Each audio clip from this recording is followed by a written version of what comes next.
सबको शशिनोल का प्यार भरा नमस्कार, सत श्री अकाल, जय जनेंद्र, सलाम वालेकुम।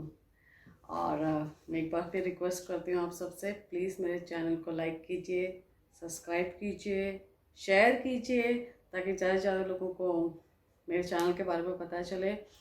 और बेल आइकन है उसको प्रेस कीजिए ताकि आपको फर्स्ट नोटिफिकेशन मिले। आज की स्टोरी स्टार्ट करते हैं।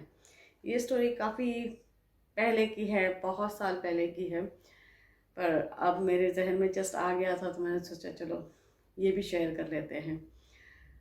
हमारे यहाँ पे एक न्यूली मैरिड कपल रहता था और कुछ सालों के बाद वो प्रेग्नेंट हुई और दोनों के पेरेंट्स गांव में रहते थे। लड़की के पेरेंट्स भी गांव में रहते थे, लड़के के पेरेंट्स भी गांव में रहते थे और शादी करके जस्ट बॉम्बे आए थे। और अब उनकी वाइफ प्रेग्नेंट थी और जैसे जैसे मंथ्स निकलते गए वो तो उनको किसी की ज़रूरत पड़ी, क्योंकि कोई ना कोई चाहिए होता था उनकी वाइफ को हेल्प करने के लिए, क्योंकि वो प्रेग्नेंट थी। तो उन्होंने अपनी साली को बुला लिया। अब जब साली को बुलाया तो वाइफ को एक्चुअली में उनको काफ़ी कॉम्प्लिकेट था उनका केस, तो उनको बेड रेस्ट बोला था। तो उनको कोई ना कोई हेल्प करने वाला चाहिए था, तो उनकी साली आ गई थी गांव से। उन्होंने काफ़ी मदद की अपनी सिस्टर को, खाना वाना पका के देना, उनकी साफ़ सफाई घर में रहना, बहुत कुछ, लेकिन घर का सारा काम वही संभालती थी बाद में।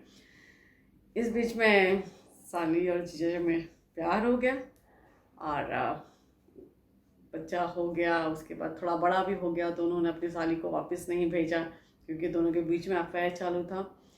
और इसके बीच में दीदी जी वापस प्रेग्नेंट हो गई और फिर उनका दूसरा बच्चा हुआ। तो ये कई साल निकल गए और साली वहीं पे रह गई। उन्होंने उनके घर वालों को बोल दिया कि हम वहीं पे उसके लड़का ढूंढेंगे और उसकी शादी यहीं करा देंगे। तो वो बड़े खुश हुए कि चलो बॉम्बे में बेटी का सेटल हो जाएगी।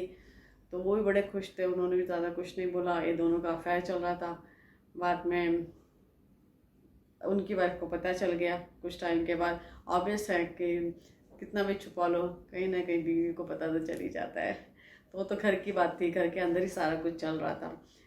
तो बाद में काफ़ी झगड़ा हुआ उनके घर में, काफ़ी कुछ झगड़ा हो गया। एंड साली ने कहा कि मैं तो यहीं पे रहूँगी, अपने हस्बैंड को बोलो कि वो मुझसे भी शादी कर ले। तो according to law and all which was not possible कि वो दो शादी कर सकते हैं।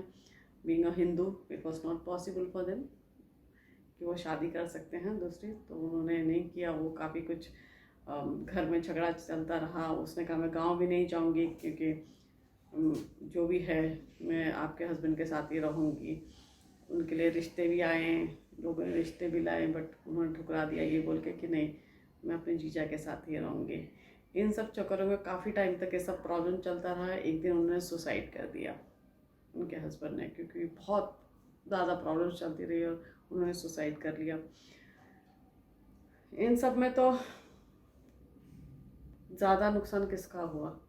अब वो जो सारी थी, इतना सब कुछ हो चुका था और सारी दुनिया को इस बारे में पता चल गया था कि दोनों का अफेयर चल रहा था। तो किसी लड़के ने उससे शादी तो कर ली। उनकी शादी हो गई है, वो सेटल हो गए हैं। अभी काफ़ी टाइम के बाद मुझे पता है चला कि उनके बच्चे भी हो गए हैं। जो बंदा था उसने भी इस दुनिया को छोड़कर वो भी इस चीज़ से उन्होंने पल्ला झाड़ लिया। साली ने भी शादी कर दी।